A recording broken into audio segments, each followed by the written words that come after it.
It only takes one human being to start a trust. Many people are under the mistaken impression that it takes three people to start a trust, but that's actually not true. And we've proven this hundreds of times within the bulletproof retirement community. Now, when you look at trust law, there are three parties to every trust. And these parties, also called persons, are each business entities. They're not human beings necessarily.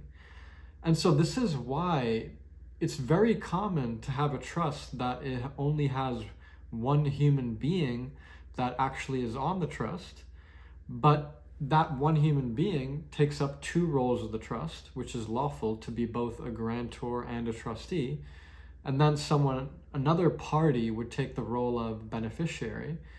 Now, that party doesn't have to be one human being. It could be, again, it's a business entity. So it could be some nonprofit. It could be some family member's company. But yes, it could be another human being, theoretically, as far as their social security number.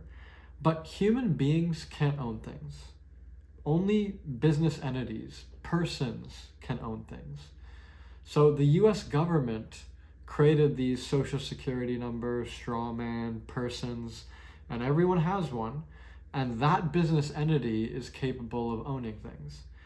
So when it comes to how we set up our trust, so a lot of people think that having these outside people in your trust is necessary, and if you have some other person as grantor, that somehow reduces your liability. But typically, the more people you add to a trust, it actually increases liability, because now you need, especially with the way our trust works, you need all these unanimous decision makers to agree, whoever's in the role of trustee. So having these large boards is sometimes cumbersome. And as far as the grantor, who that is, it really doesn't matter, because the grantor doesn't have any power once the trust is actually created. They have the power to grant assets into the trust, and that's about it. They don't have any say or role in the trust beyond that. And that's an efficient way to have the grantor position. There are other trusts where that may not be the case, many other trusts, I'm sure. But if it's done correctly, you can have one human being be in both the position of the grantor and the trustee, and then the beneficiary can remain undeclared. So that means that there is a beneficiary, there is a party, a person, another business entity, there is some entity that is a beneficiary, but we just decide not to declare it. And by not declaring it too, the other aspect is this particular trust that we use over in our community and at Liberty Aid Academy, Jesus Christ is basically our beneficiary, because it's a contract where the privacy that's allowed by that relationship means that anyone we serve in life, those are all our beneficiaries that benefit from the work of our trusts. But we don't necessarily have to declare that to anyone, because whose business is it? Like our relationship with God, and then how we choose that energy to serve others, that's a very personal thing. And so it actually makes sense to keep that private if possible. And some institutions that you do businesses will say, hey, declare a beneficiary. Who's your beneficiary? And you could just make one up, put it on a piece of paper, notarize it, put it in your minutes, and then you could always remove that later. But you could create a beneficiary just for the purposes of satisfying certain requirements should someone want to see that if you do business.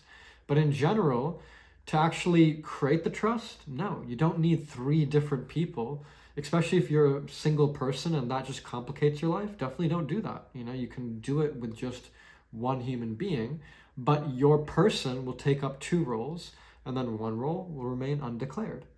So you have to understand the difference between our souls connected to God, as a human being, as a man or a woman, and then the difference between that and the persons, the business entities that are controlled by the IRS and the government.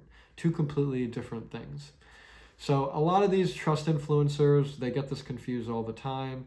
And look, the vast majority of trusts are created in the statutory realm. So they're subject to all these rules and restrictions that you're basically not in the private world. So if you want to learn more about those distinctions and how to operate a private trust, then you can jump in the link below and join the community. And we have a step-by-step walkthrough on how to make that transition in the way where you can just sort through all the confusion, because there's a lot of conflicting information out there, and especially when you go talk to statutory agents, they're going to confuse you even more. So yeah, hopefully we can kind of shed light on some of the topics in these waters that are gray and murky and not talked about very often in an accurate way.